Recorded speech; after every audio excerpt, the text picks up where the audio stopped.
Desire. What is desire? Let me see. I looked up the definition here and I will read it for you now. What is the definition of desire? Desire, a feeling of wanting or having something or wish for something to happen. A strong feeling, wanting to have something or wishing for something to happen. Do you have a desire? Do you have more than one desire? Well, I would bet that you do. I bet you have many desires.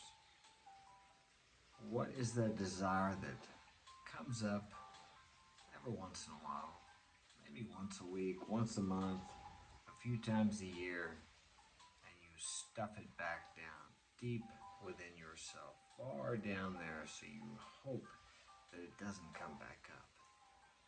What is that desire? Why don't you try to fulfill that desire? What would you do if you knew you would not fail? What if you knew that you could bring that desire to fruition in your life? Would you still continue to push it down, far down, where you never have to see it again? At least you hope so anyway. Are you rationalizing, logically telling yourself why you can't do it?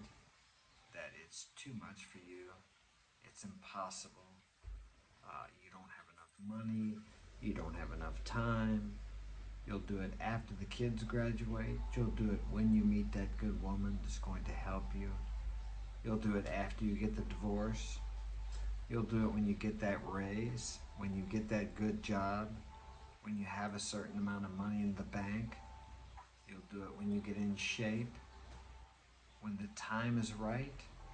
Someday I'll do it. Most people live on someday I'll. It's a beautiful place. It's quiet, it's serene, and it gets boring because on someday I'll, nothing ever gets done of worth and value. But you're always going to do it, so you put it off into the future. Someday I'll get that done. And then what happens? One day, you realize that you have no more time because you've spent most of your life on someday I'll. Trapped there by fear, anxiety, apprehension, the fear of failure. But you realize when you look back over your life, you failed by not trying to achieve that desire, by not nourishing that desire, by not cultivating that desire, by not bringing that desire forth and making it come to pass because of your fear and your doubt. Your desires are God-given, and you're meant to bring them to fruition. If you can't bring your desires to fruition, who can? No one can do what is within you. You have a desire uniquely given to you from God, divinity, nature, the universe,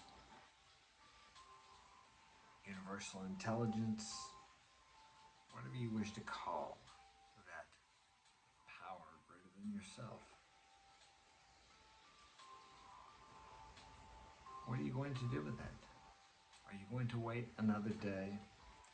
Are you going to get up and go to that 9-to-5 job on Monday when most people have heart attacks on Monday morning because they're doing something they hate?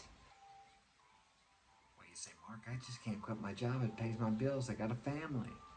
Oh, really? I know. I got a family too. And I've taken some big risks with my family. I could have got a steady job, a secure job with insurance, takes care of all that. And what? Lived out the rest of my days in quiet desperation, like most people do? And I know that if you're watching me, you do not want to live out your life in quiet desperation. But you have to learn to face that fear. What is faith? Confidence, belief. How do you practice that? Well, here's a question you can ask yourself. What would I do if I knew I would not fail? Then, when you get the answer, you do that. You take action towards that goal. That is how you practice faith. The same way as you go to the gym and you lift weights and practice with the barbells and you get stronger. Well, if you practice your faith, you get stronger. And you can practice it in all aspects of your life. Do you think the man who can bench press, 500 or 600 pounds? I don't know how much people can or cannot bench press. I'm taking a guess. But do you think the man that can lift a lot of weight, bench press a lot of weight, never failed trying to do it? Of course he failed. He failed many times, but he believed. His belief, his faith that he could do it was evidenced by his action in the direction of that goal. He continued to try, even though he may have failed many times, to lift that amount of weight. He may have got injured. He may have had to lay off for months, maybe years, because of injury. But he kept the vision in his mind and he kept pursuing that. He kept trying. He may have kept failing, which I'm sure he did fail, but he kept trying and eventually he reached the goal. And it's the same with you, with that desire you have within yourself. You can reach it, but you can't be afraid to fail. Accept failure as part of the pathway to success, because it is that very thing. Success is paved. The way to success is paved with failure. If you're not failing, you're not trying. I want you to go out and fail today. Fail at something today. We're taught in school that failure is bad. Oh my God, what if you quit high school? And I've spoken about this before. I think it's great if you want to finish. I would like to see one of my kids finish. I don't really know why. I don't think they need it, but I would like to see them graduate. But the point is, whether you graduate or you don't graduate, your success is not determined by that. It's not contingent on a high school diploma. It's contingent on your attitude. Your attitude determines your altitude. What kind of an attitude do you have? Do you believe in yourself? Do you believe you can do anything? Because you can. But if you don't believe that, guess what? According to your faith or your belief, it is done unto you, done to you. If you don't believe you're going to make it, you'll never make it. If you believe you're going to make it, you can make it. You can do it. Look at all the things throughout history that the scientists, the greatest mathematical minds, scientific minds, said was impossible. If we listened to the experts, to the science, we wouldn't be flying around the world today, traveling as easily as me getting up and walking to the mailbox. Well, sometimes it could be more difficult than that. But you catch my drift. Because the best minds proved that man could never fly, that it was a privilege reserved by God for the birds. Well, guess what? It wasn't. They were wrong again. And I could go on and on about the predictions that the great scientific minds have made that have been wrong, but I'm not allowed to do that here on YouTube about some things. So I'll stay away from that and keep this on a positive note. But the point I'm making here is nothing against science. Science is good and it has its place. But facts are amendable to belief. Facts are created by belief. It's a fact that we can fly today because someone believed it could be done. It is said that the Wright brothers, every time after they would fail, one of the brothers would say to the other, "I see you, brother, flying in that machine, having fun, comfortable, sailing along." They kept their eyes on the vision and continued to take action I'm a firm believer in the law of attraction, the laws of the universe, but action is an important part of that. You have to get up. If you're going to believe for $1 million to come in your mailbox, guess what? You got to get up and go check the mail. More than likely, it's not going to happen, but it's possible. You think that would be great, right? But what you don't realize is the joy is in the journey.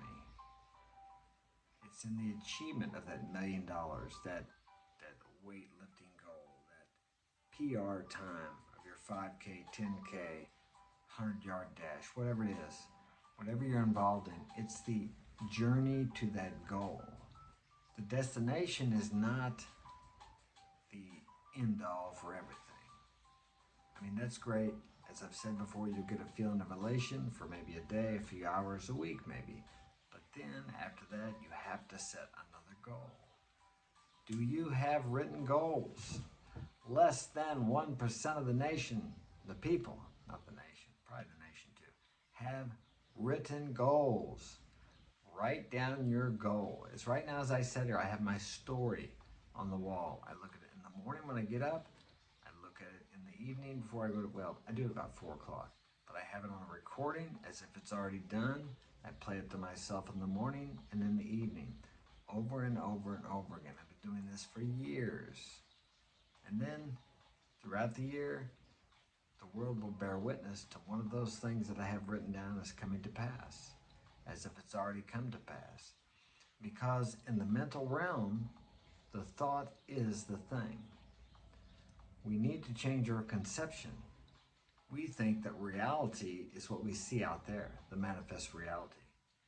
But that passes away. Everything you see passes away, including me and you, if you're looking in the mirror. But what doesn't pass away is the thought that preceded this manifest reality that we believe is the reality. But that's not it. When a tree dies, doesn't the thought of a tree still exist? It does. When a car is crashed or rusted away, for example, Model A's, Model T's, I know there's some that still are operational, but what about all the ones that aren't operational? What if they all disappear tomorrow? The reality as we think is gone. But that's not the reality. What is seen is transitory. What is unseen is eternal. The thought is the thing.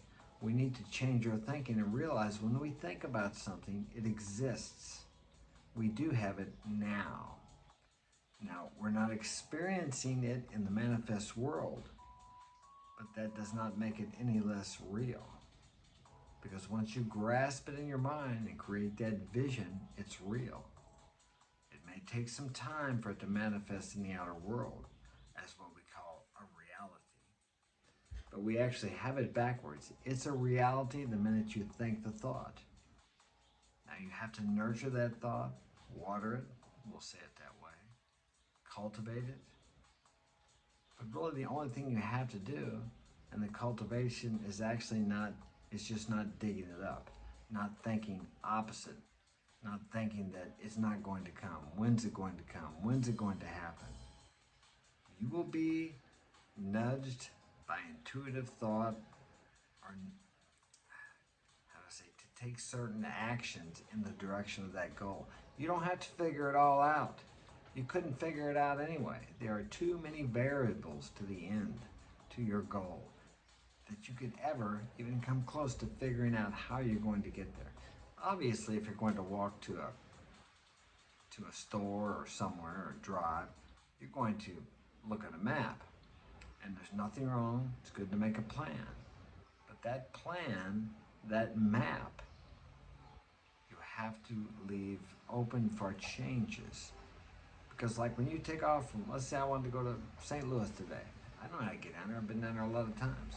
So I know which highways to take. So I'm going to take a certain highway.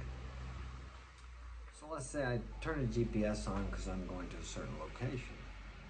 And all of a sudden it tells me to take a different highway. Well, that's not the way I'm going. I know how to get there. So I don't listen to the GPS, and I've done this before. And I go down the highway that I know how to get there. Because I know, right? I know I've been there many times.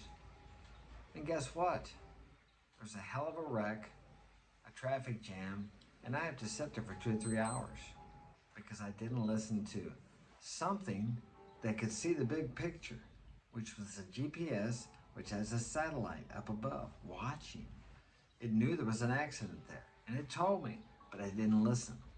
We too have a GPS, an internal GPS that can see the big picture. The future, the past, the present, it's all the same to that part of us, that higher part of us, that universal intelligence, God that we're all connected to. It can see the big picture.